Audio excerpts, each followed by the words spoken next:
안녕하십니까. 사랑의 집 가정문화연구원 이사장 주수일입니다. 가정제도는 우리 인간들이 살아오면서 우연히 만들어진 제도가 아닙니다. 하나님께서 인간이 행복하게 살게 하기 위하여 특별한 아이디어를 가지고 특별히 만들어낸 제도입니다. 사람들은 가정제도가 생겨난 경위에 대하여 대충 이렇게 생각들을 합니다.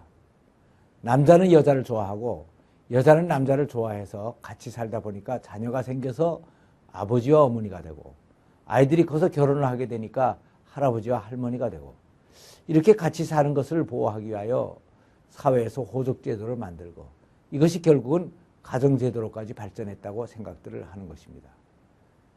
그러나 이렇게 생각하는 것은 가정제도에 관한 진화론적인 사고방식입니다. 크리스찬들은 진화론적으로 생각해서는 안 됩니다. 창조론적으로 생각을 해야 되는 것입니다. 그러면 가정제도를 창조론적으로 생각한다는 것은 어떻게 생각하는 것을 말합니까? 그것은 하나님께서는 인간을 창조하실 때부터 특별한 뜻이 있으셔서 인간을 만드실 때 남자와 여자로 만드시고 결혼을 시켜서 자녀를 낳게 하시고 가정을 이루고 살게 하셨다고 생각을 하는 것입니다. 그리고 더 나아가서는 우리 부부가 이렇게 만나서 사는 것도 결코 우연이 아니고 하나님께서 우리 부부를 이 땅에 같은 시대에 태어나게 하시고 만나게 하셔서 결혼을 하게 하셨다고 믿는 것입니다. 그래서 마태복음 19장 6절에서 말씀하신 하나님께서 짝지어 주신 것을 인간이 나누지 못할지니라 라고 하신 말씀을 그대로 믿고 하나님께서 짝지어 주신 것이니까 절대로 이혼을 할 수가 없다고 생각을 하여 어떠한 역경이나 갈등이라도 이것을 극복하고 같이 살아나가려는 자세를 가지는 것을 말합니다. 성경을 보면 하나님께서는 아담과 하와를 만드신 다음 그냥 둘이서 알아서 잘 살라고 하지를 않으셨습니다. 그들을 소개하는 중매자 역할을 하셨고 결혼식의 주례까지도 서주셨습니다. 물론 성경에는 아담과 하와가 결혼식을 올렸다는 얘기나 하나님께서 주례를 서주셨다는 얘기는 없습니다. 그러나 창세기 2장 18절 이하의 말씀을 자세히 읽어보면 그것이 바로 그 시대의 나름대로의 훌륭한 결혼식이었다는 것을 알 수가 있습니다. 성경은 하나님께서는 하와를 지으시고 아담의 앞으로 이끌어 오셨다고 말씀하고 있습니다.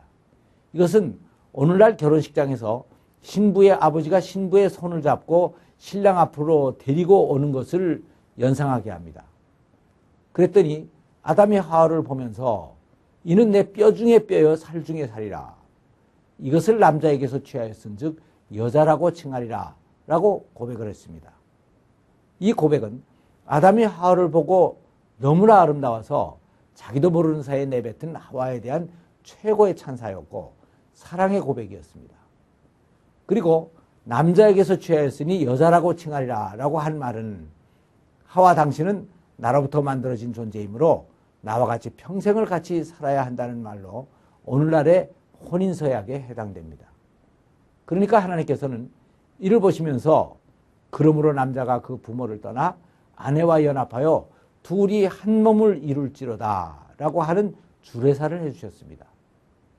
이 주례사는 아주 간단한 말씀이지만 이 속에는 결혼이란 무엇이고 부부가 어떻게 결합하여 어떻게 살아야 하는가 하는 결혼의 정의와 결혼 생활의 구체적인 방법과 목적들을 다 규정해 준 말씀입니다. 그리고 맨 마지막에는 하나님께서 생육하고 번성하라 땅에 충만하라 라고 하는 축사까지 해주셨습니다. 이 말씀을 다시 쉽게 풀어서 얘기하면 아들, 딸 많이 낳고 행복하게 잘 살라는 것입니다. 그래서 아담과 하와는 이러한 원리들에 입각하여 살다 보니까 벌거벗고 같이 살아도 부끄러워하지 않는 완전한 하나가 되었습니다. 이렇게 보면 이것은 오늘날 우리들이 하는 그 어떤 결혼식보다도 더 완벽한 결혼식이었습니다. 이렇게 하여 하나님께서는 태초부터 인간들에게 만들어주기로 구상하셨던 바로 그 가정을 만들어 주셨습니다. 인간들이 보기에 이 세상에는 여러 가지 종류의 사람들이 있습니다. 흑인과 백인과 황인, 또는 똑똑한 사람과 바보, 부자와 가난한 사람, 국적에 따라 한국인, 일본인, 미국인 등입니다. 그러나 하나님이 보시기에 이 세상에는 두 가지의 사람밖에 없습니다. 그것은 구원을 받은 사람과 구원을 받지 못한 사람입니다. 다른 말로 말하자면 예수를 믿고 살다가 구원을 받은 사람과 믿지 않고 살다가 죽을 사람들 뿐입니다. 마찬가지로 하나님이 보시기에 이 세상에는 두 가지의 가정밖에 없습니다. 그것은 바로 하나님의 가정과 인간의 가정입니다. 이것을 다시 말하자면 하나님에 의해서 만들어져서 하나님의 방법대로 운영되는 수준 높은 행복을 누리는 하나님의 가정과 인간들에 의해서 만들어져서 인간들의 방법대로 운영되어 불행할 수밖에 없는 인간들의 가정입니다. 그런데 이 두 가지의 가정이 겉으로 보기에는 비슷합니다. 그러나 만들어진 목적이나 살아가는 방법이나 그 가정에서 만들어진 문화는 다 다릅니다.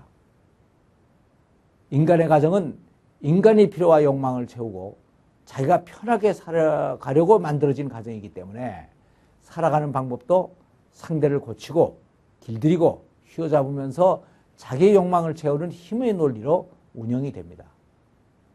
그러나 하나님의 가정은 둘이 연합하여 한 몸을 이루라는 하나님의 뜻을 이루는 것이 목적이기 때문에 살아가는 방법도 내 욕망을 추구하는 것보다는 하나님의 뜻인 하나됨을 이루기 위하여 배우자를 섬기고 희생하면서 아껴주는 사랑의 논리로 운영이 되는 것입니다.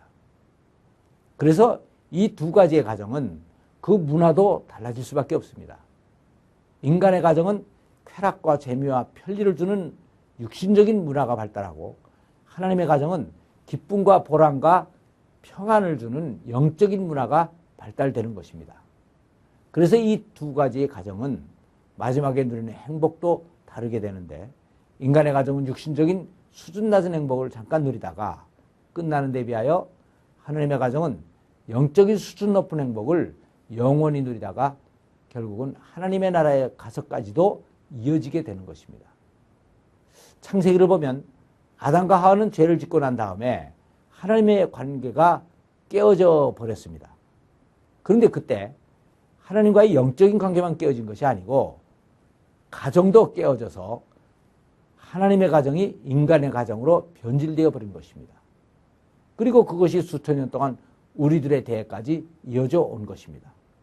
그래서 오늘날 가정에 그렇게 문제가 많이 있는 것입니다.